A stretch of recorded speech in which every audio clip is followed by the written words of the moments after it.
what is the movement? If the status quo is the Heathers, which I agree with you, what actually is the movement of the film, and who is at the helm? It's funny because I think JD wishes it was him, but he's too much of a maniac to sustain it. Because he doesn't, it's not so much a movement what he wants, is anarchy.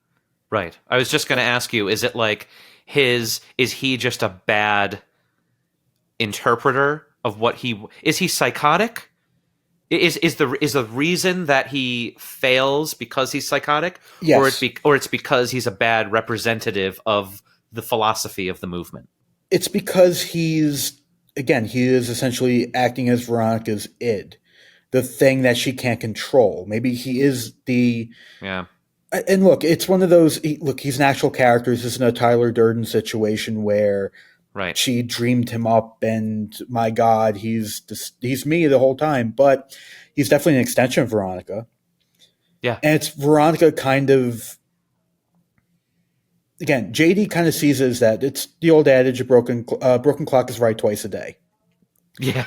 That's what I see JD as. I see him totally as somebody who's like, all right, guy makes some valid points, but at the end of the day, he's a psychopath who just is like, his whole solution to the problem is blow it all up, clean slate, start all over again. Right. And being somebody who is selfish and likes the idea of, living, right. I don't co-sign that idea. That is the bridge too far, as I feel like it is for Veronica. Yeah, this is a great opportunity for us to go further into JD, because JD, I think, represents, I think in a sense, you're absolutely right, the id of almost any angry young person, because in Veronica's diary, and Veronica doesn't strike me as a very angry person by default, right? She's stimulated, she's almost coerced into feeling things by external forces, right? However, when she does diary, when she does, have those anger fits, she shows that she's angry, and she mentions teen angst a lot, right? Mm-hmm. So the whole thing with JD being the id is, I think you can almost say that JD is a sort of collective id for anyone that's young and and learning and trying to get a handle on what the world is, and why not just burn it down? I think that is a huge question that is being contested with here, is why not just burn it down?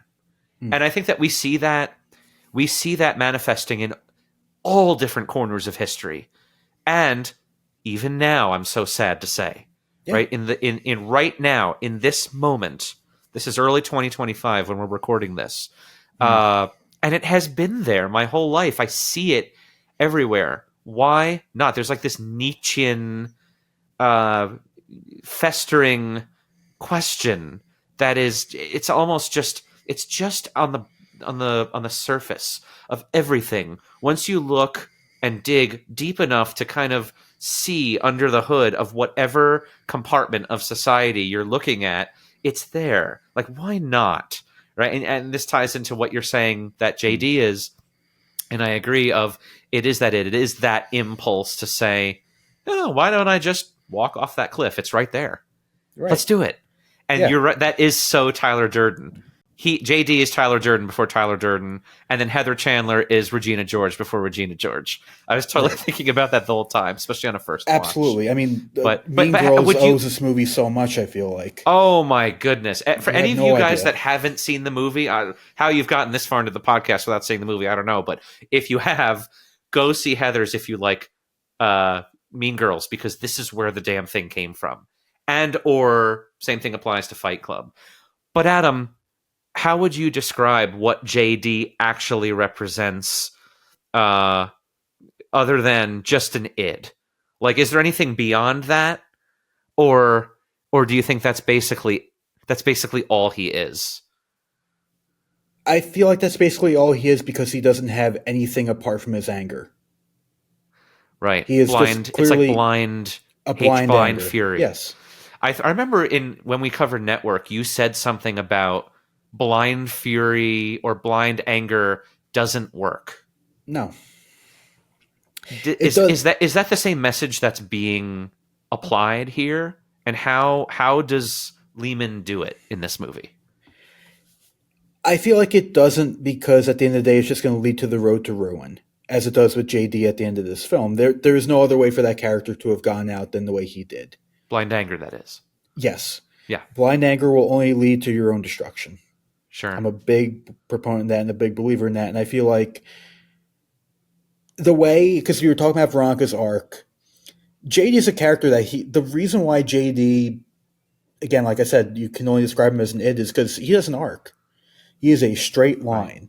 Now, your feelings on JD does change as the movie progresses, but that's because Veronica is arcing.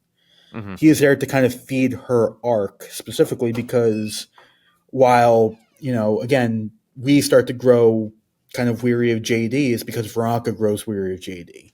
Mm-hmm. She starts to all of a sudden think to herself, like, I don't know about this guy. I thought I wanted this and it felt good and I just wanted everybody in my school to get along, when in reality, I didn't want this though. Yeah. He's taken it way too far. Oh my God, my id is out of control. My teenage angst has a body count, as Veronica says in the film. Yeah. And I do think ultimately, again, because I look at JD as less of a character, more as, again, the id or a force of nature that needs to be controlled. And I feel like at the end of the film, Veronica essentially defeating JD is her taking control of her id. Or if you want to, read deeper into the cultural aspect of it, it's Veronica essentially realizing the moment and kind of controlling the movement as it's about to kind of come to shore. Mm-hmm. I don't know if you want to start talking, because again, how I got to this was in the final image with the character of Martha and her kind of interacting with her, taking the scrunchie away from Heather Duke. Yeah, let's save that for the very end, because that's always a fun way to end it. Yes. But yeah, I think that, just speaking of JD, something that I really wanted to cover here was his, I don't even know if you can call it relationship, but his coexistence, his presence with his father in this movie. JD's father, that character. Yes. One of the most fascinating and memorable dynamics that I think the movie offers to us. Certainly for me, even on the first viewing, I just couldn't stop thinking about that. Right. I keep asking you what you think. Let me tell you what I think, and I want to get your reaction to it. Because there's this ambivalence that happens when these two characters are in the same scene. Yeah. JD, and I have to laugh because it's so outrageous and far-fetched, and I've never really seen this in a movie, ever. Like the way that this is executed, right? But sometimes the father character communicates as this, like, dipshit, ne'er-do-well son. The way that he talks, like, I blew the shit out of that pretty good. And then he turns to his son and says, "What do you think about that, Dad?" or something like that. And then the son, JD, says, "Well, that sounds real nice, son," or, whatever it is. So they get that kind of reverse dynamic. Reverse dynamic. Sometimes it's reversed and sometimes it's not, but it mostly is. And what's so fascinating about this is it's not just that dynamic, and then the viewer is left like with their tongue hanging out, like, I don't know what, what's going on here. Yeah, the most interesting part about it to me is that the Veronica character is an avatar for us in those moments. Yes. She looks at both of them like they're completely insane. She's like, what is going on here? So she's thinking exactly what the audience is. It's like he doesn't just go all in with making every aspect of the scene stylized in that kind of fixed way. He puts a different fixture in there that is the antithesis of it, or challenging it. And I found that so interesting, and it did make me think that this is an essential component, speaking of her arc, of Veronica's arc. Because I do think that everything that, Adam, that you just said about blind anger and everything being essentially futile at the end of the day is covered here. Like he's coloring in between those lines here. I think he's also commentating about how behavior is passed down essentially from parents, whether Yes. they're aware of it or not.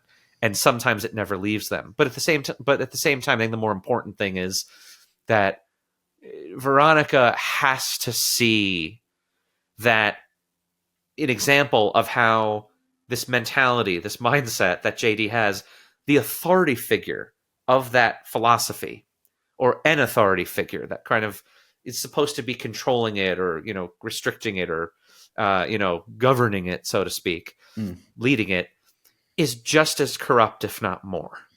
Yes. It's like you're trying to see, the parent is supposed to be kind of like the superlative, the best version of the family that's kind of guiding it and is governing it in its own way.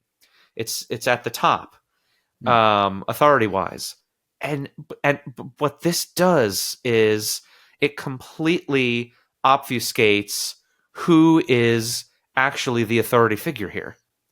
Right, and it turns that whole idea of hierarchy on its head, and it says, no, this blind hatred family is completely and utterly, Wild West reckless, and Yeah. there is no authority to be found.